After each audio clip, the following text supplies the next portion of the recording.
नमस्कार मित्रों।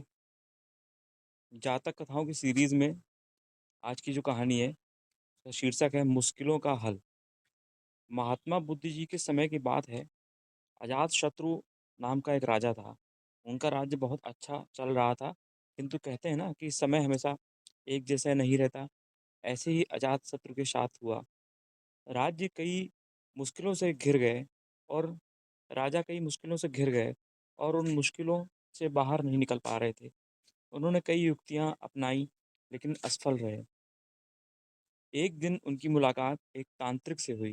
राजा ने तांत्रिक को अपनी मुश्किलें बताईं। तांत्रिक ने राजा की बातों को ध्यान से सुना। फिर उसने एक उपाय बताया। तांत्रिक ने कहा, आपको पशु बलि देनी पड़ेगी, तभी आप मुश्किलों का तभी आपकी मुश्किलों का समाधान होगा। पहले तो राजा काफ़ी सोच विचार में पड़ गया, लेकिन उन्हें जब कोई भी रास्ता नहीं दिखा तो उन्होंने तांत्रिक की बात मान ली। तांत्रिक के कहे एक बड़ा अनुष्ठान किया गया।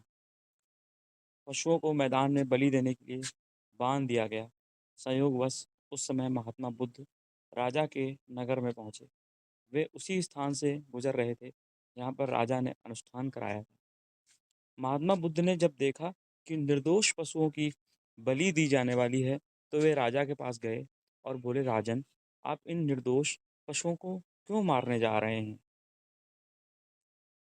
राजा बोले, महात्मा जी, मैं इन्हें मारने नहीं अपितु राज्य के कल्याण के लिए इनकी बलि देने जा रहा हूँ, जिससे सारे राज्य का कल्याण हुआ। महात्मा बुद्ध बोले, क्या किसी निर्दोष जीव की बलि देने से किसी का भला हो सकता है? थोड़ा सा रुककर महात्मा बुद्ध ने जमीन से एक तिनका उठाया और राजा को देते हुए बोले, इसे तोड़कर दिखाएं। राजा ने तिनके के दो टुकड़े कर दिए। बुद्ध बोले, इसे अब पुनः जोड़ दें। राजा बोले, महात्मा जी, यह आप कैसी बात कर रहे हैं? इसे तो अब कोई भी नहीं जोड़ सकता है। तब बुद्ध राजा को समझाते हुए बोले, राजन, जिस प्रकार इस तिनके के टूट जाने के बाद आप इसे नहीं जोड़ सकते, ठीक उसी प्रकार जब आप इन पशुओं की बलि देंगे तो ये निर्दोष जीव आपके कारण मृत्यु को प्राप्त होंगे और इन्हें आप दोबारा जिंदा नहीं कर सकते, बल्कि इनके मरने के बाद आपको जीव हत्या का दोष लगेगा और आपकी मुश्किलें कम होने के बजाय और भी बढ़ सकती हैं, क्योंकि किसी भी निर्दोष जीव को मारकर कोई भी व्यक्ति खुशी नहीं प्राप्त कर सकता। आपकी समस्या का हल निर्दोष जीवों को मारने से कैसे हो सकता है?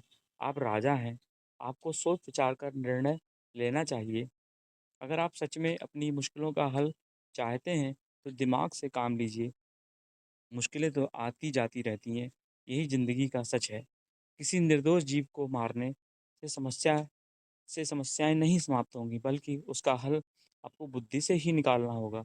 बुद्ध की बात सुनकर अजातशत्रु उनके चरणों में गिर पड़े और अपनी भूल की क्षमा मांगने लगे। अजातशत्रु ने ऐलान कर दिया कि अब से उनके राज्य में किसी भी निर्दोष जीव की हत्या नहीं की जाएगी। धन्यवाद।